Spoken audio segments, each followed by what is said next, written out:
Ya, kita mulai tafsir surah Al-Ikhlas. Pelajaran ke-13 ya. Surah Al-Ikhlas. Allah Subhanahu wa taala berfirman, Bismillahirrahmanirrahim. Qul huwallahu ahad. Allahus samad. Ya, Qul huwallahu ahad. Allahus samad. Lam yalid wa lam yulad wa lam yakul lahu kufuwan ahad.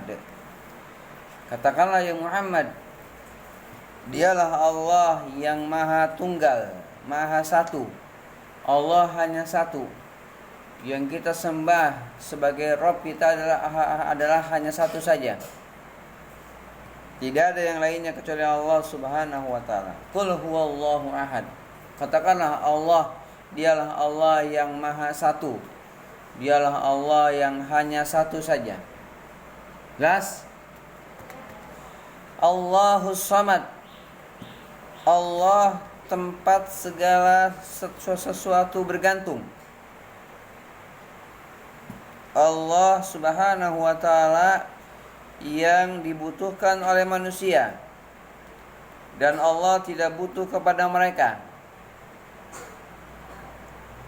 yang kekal dan tidak pernah mati. Itu mana as-samad. Allahus samad. Allah Subhanahu wa taala adalah as-samad, tempat manusia ya butuh kepadanya, dan Allah tidak butuh kepada manusia. Allah maha kekal yang tidak akan pernah mati, sedangkan makhluk akan mati, akan binasa, akan hilang. Mafhum? Kemudian lam yalid wa lam yulad. Allah tidak beranak, ya, tidak berkembang biak, tidak punya anak dan cucu dan seterusnya, tidak. Allah tidaklah mempunyai anak, Allah tidak beranak. Walam yulad, dan Allah tidak dilahirkan. Allah tidak punya orang tua. Tidak ada ibu yang melahirkannya, tidak. Lam yalid walam yulad. Allah tidak beranak dan tidak diperanakan, dilahirkan. Allah tidak melahirkan dan tidak dilahirkan. Jelas? Allah tidak melahirkan, berarti tidak beranak, dan tidak dilahirkan, berarti tidak ada ya ibu yang melahirkannya. Gitu ya. Seperti itu. Karena Allah adalah Allah, bukan makhluk. Allah adalah Khalik, pencipta, bukan makhluk. Makhluk yang diciptakan, Khalik yang menciptakan.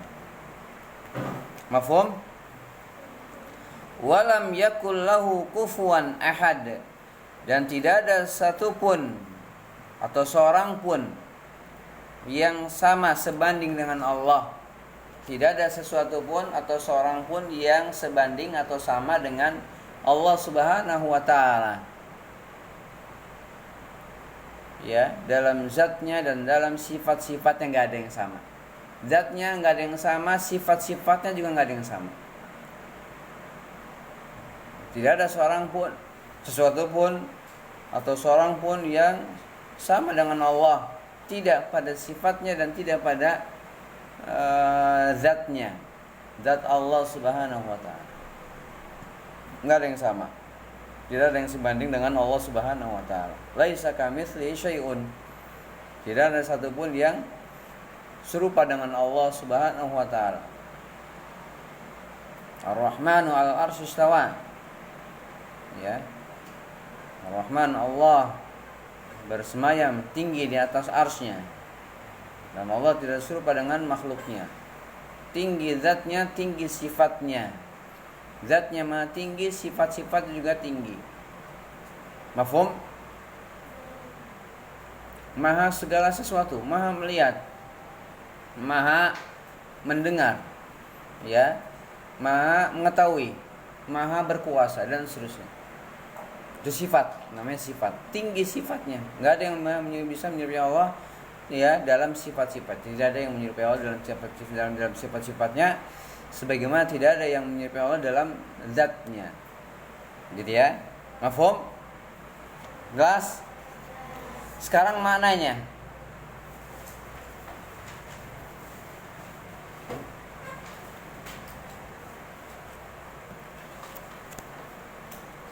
Ya, pertama sebelum makna di sini dijelaskan sebab-sebab turunnya surat ini.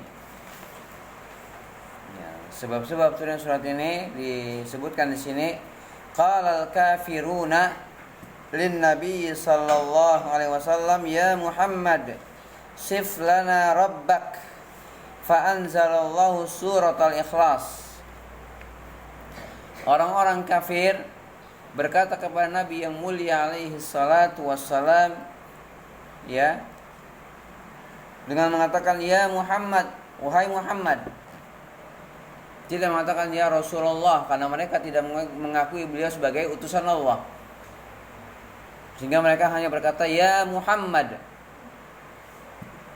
Ya, berbeda dengan para sahabat. Para sahabat mengatakan ya Rasulullah, ya Nabi Allah. Orang-orang kafir hanya mengatakan ya Muhammad. Wahai Muhammad, sif lana rabbak. Jelaskan kepada kami ya tentang Rabbmu. Ya, bagaimana sifat-sifatnya? Ceritakan kepada kami sifat-sifat Rabbmu. Sif lana rabbak. Fa anzalallahu surat al-ikhlas. Maka Allah turunkan surah al-ikhlas berkaitan dengan pertanyaan orang kafir, permintaan orang kafir kepada Nabi yang mulia agar beliau menjelaskan sifat-sifat Allah Subhanahu wa ta'ala. Jelas? Mafhum?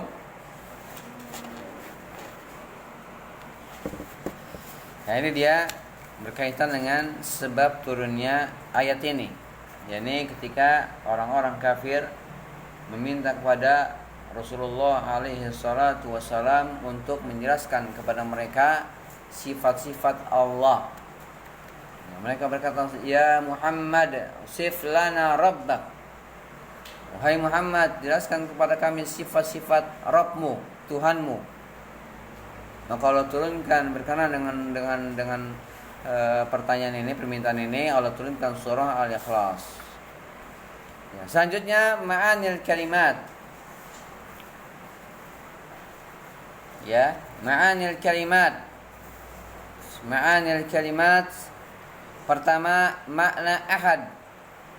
Ahadun bimakna wahidun. Allah berfirman, "Qul huwallahu ahad." Katakanlah Muhammad, dialah Allah yang satu. Ahad bimakna wahid. Dialah Allah yang tunggal, satu. Tidak dua, tidak tiga, tidak empat, tidak. Allah hanya satu saja. Maka agama Islam disebut agama tauhid. Agama yang mengajak kepada tauhidullah, mengesahkan Allah dalam beribadah kepada Allah saja, tidak beribadah kepada selain Allah yang mereka jadikan sebagai tuhan-tuhan selain Allah. Itulah agama tauhid. Jelas? Kemudian makna as-samad. As-samad. As-samad maknanya alladzi yahtaju ilaihi an-nasu. Alladzi yahtaju ilaihi an-nasu wala yahtaju ilaihim. Ad-daimul baqi alladzi la yamut. As-samad maknanya yang manusia butuh kepadanya. Yang manusia butuh kepadanya dan ia tidak butuh kepada manusia. Allah tidak membutuhkan mereka. Mereka yang butuh kepada Allah. Ad-daimul baqi. Allah Maha Kekal. Ya, ad-daim terus menerus, ada, kekal. Yang tidak akan mati dan tidak pernah mati. Tidak pernah mati dan tidak akan mati. Jelas?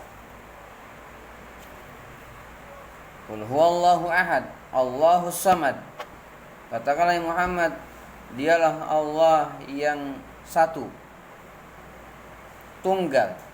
Allahus samad, Allah ya yang manusia butuh kepadanya dan dia dan Allah tidak butuh kepada mereka.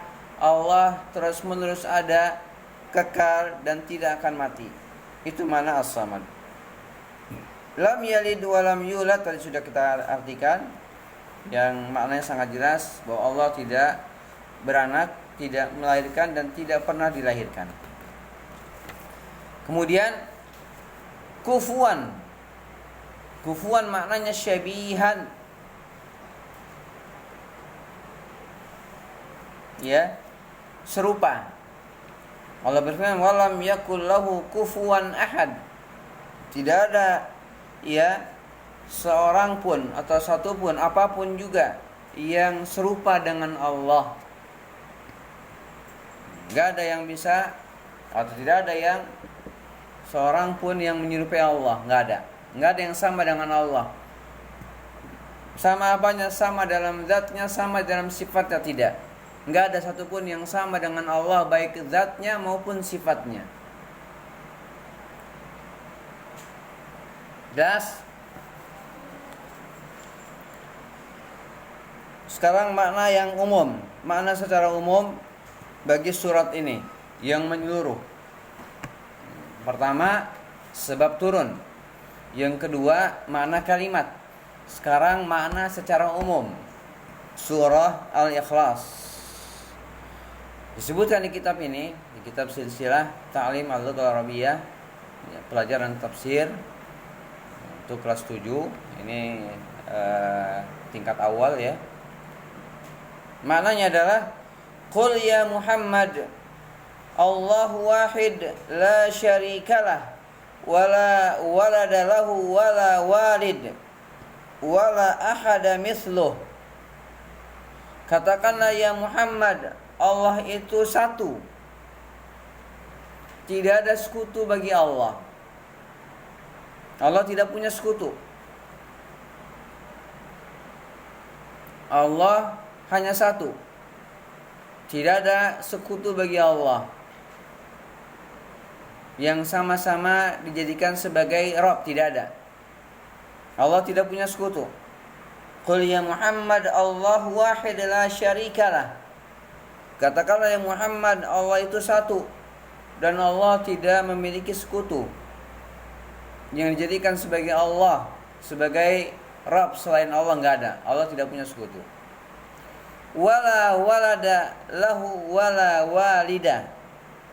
Allah tidak punya anak dan tidak punya orang tua.